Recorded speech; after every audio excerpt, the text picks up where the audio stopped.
नमस्कार, स्वागत है आपका study for life YouTube channel में।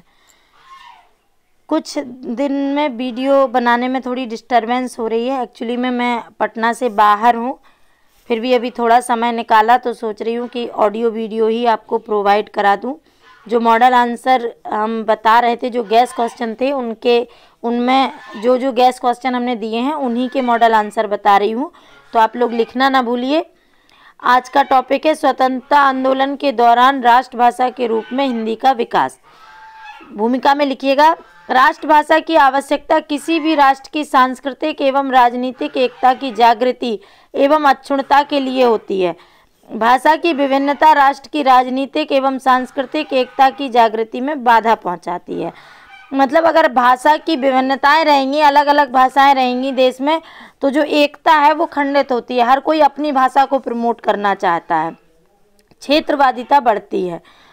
भारत में प्रारंभ से ही मध्य देश की भाषाएं संस्कृत, पाली, प्राकृत, अपभ्रंश अपने अपने काल में राष्ट्रभाषा रही। हिंदी इनकी सहज उत्तराधिकारिणी हुई। मतलब अपभ्रंश के अभट्ट बनी, फिर प्राचीन हिंदी बनी और फिर आधुनिक हिंदी आ गई। सारे राष्ट्र में थोड़ी बहुत बोली व समझी जाती रही है। हमारे देश में अकबर के समय से लेकर लगभग 3 शताब्दी तक फारसी राजभाषा रही और सन 1833 के बाद से निचले स्तर पर उर्दू और उच्च स्तर पर अंग्रेजी राजभाषा रही है, परंतु सारे देश की संपर्क भाषा हिंदी ही रही है। सैकड़ों वर्षों से जिस किसी को भी जनसंपर्क करने की आवश्यकता हुई, चाहे वह शासक हो, धार्मिक या सामाजिक नेता हो, चाहे लेखक हो, उसने हिंदी का ही उपयोग किया। 19वीं शताब्दी में ईसाई मिशनरियों, पोर्ट विलियम कॉलेज, सामाजिक धार्मिक नवजागरण ने राष्ट्रभाषा के रूप में हिंदी को विकसित करने में महत्वपूर्ण योगदान दिया। नवजागरण के नेताओं ने राष्ट्रीय एकता के लिए हिंदी के प्रयोग पर बल दिया, जिसमें राजा राममोहन राय, केशव चंद्र सेन, एनी बेसेंट, दयानंद सरस्वती आदि का नाम महत्वपूर्ण है। राष्ट्रभाषा के रूप में हिंदी के विकास में राष्ट्रीय स्वाधीनता आंदोलन ने सर्वाधिक भूमिका निभाई। सबसे प्रमुख अखिल भारतीय कांग्रेस के सभी बड़े नेताओं ने राष्ट्रीय चेतना के लिए हिंदी को उपयुक्त बताया। कांग्रेस के 1925 के कानपुर अधिवेशन में यह प्रस्ताव स्वीकृत हुआ कि कांग्रेस अपनी सभी कार्यों में प्रादेशिक भाषाओं और हिंदी का प्रयोग करे, जिससे अहिंदी भाषा क्षेत्र में हिंदी को राष्ट्रभाषा के रूप में व्यापक स्वीकृति मिली। महाराष्ट्र में तिलक, केलकर आदि, बंगाल में राजेंद्र लाल मित्र, बंकिम चंद्र चटर्जी, टैगोर, सुभाष चंद्र बोस आदि, महात्मा गांधी ने गुजरात में इसका प्रचार प्रसार किया। नेहरू रिपोर्ट में भी सिफारिश की गई कि यदि हम लोगों ने तन मन धन से प्रयत्न किया तो वह दिन दूर नहीं जब भारत स्वाधीन होगा और उसकी राष्ट्रभाषा होगी हिंदी।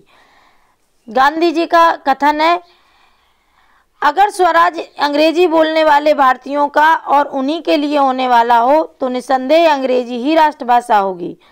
मतलब अगर स्वराज सबके लिए है तो हिंदी होनी चाहिए, अगर अंग्रेजी वालों के लिए है तो फिर भले अंग्रेजी रखो। उन्होंने स्पष्ट किया कि स्वराज करोड़ों भूखों मरने वालों, निरक्षरों और दलितों तथा अंत्यजों का है और इनकी भाषा हिंदी ही हो सकती है। महात्मा गांधी की प्रेरणा से ही वर्धा व मद्रास में राष्ट्रभाषा प्रचार सभाएं स्थापित हुई। दक्षिण भारत में ही नहीं, अन्य अहिंदी प्रांतों में भी वहीं की भाषा के कुछ लोग हिंदी के प्रचार में अपना योगदान देते रहे। जैसे असम राष्ट्रभाषा प्रचार समिति बनी, उड़ीसा में हिंदी शिक्षण मंदिर बनाया गया। इस प्रकार महात्मा गांधी के प्रयत्नों से पूरे देश में राष्ट्रभाषा हिंदी का प्रचार प्रसार हुआ और भाषा की एकता के साथ गांधी जी ने देश को एक करने में भारी सफलता प्राप्त की। राष्ट्र प्रेम और राष्ट्रभाषा पर्यायवाची हो गए। राजगोपालाचारी कहते हैं, हिंदी भारत की राष्ट्रभाषा तो है ही, यही जनतांत्रिक भारत में राजभाषा भी होगी। उन्होंने 1937 ईस्वी में मद्रास में संपन्न हुई हिंदी साहित्य सम्मेलन में यह प्रस्ताव रखा था कि कांग्रेस की सारी कार्रवाई हिंदी में हो। सर टी विजय राघवाचार्य कहते हैं, चाहे व्यवहारिक दृष्टि से, सैद्धांतिक दृष्टि से या राष्ट्रीय दृष्टि से देखा जाए, हिंदी का कोई दूसरा प्रतिद्वंदी नहीं है। पर आज देखो कितनी विडंबना है।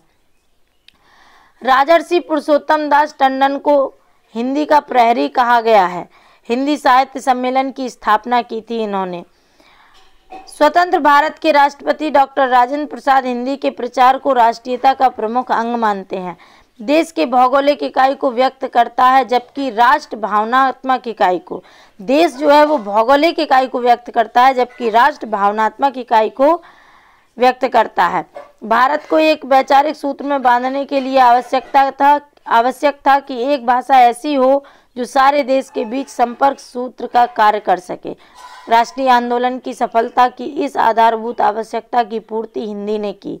इस दृष्टि से आज़ाद हिंदुस्तान हिंदी का ऋणी है। महात्मा गांधी, इंदौर, ये कोटेशन है, आप कहीं भी प्रयोग कर सकते हैं। महात्मा गांधी ने कहा था इंदौर अधिवेशन 1980 में, हिंदी ही हिंदुस्तान की राष्ट्रभाषा हो सकती है और होनी चाहिए। वे मानते थे कि हिंदी का प्रश्न स्वराज का प्रश्न है। तो आप इस पर आंसर लिखिएगा, हमारे टेलीग्राम चैनल पर पोस्ट कीजिएगा, आपका चेक किया जाएगा।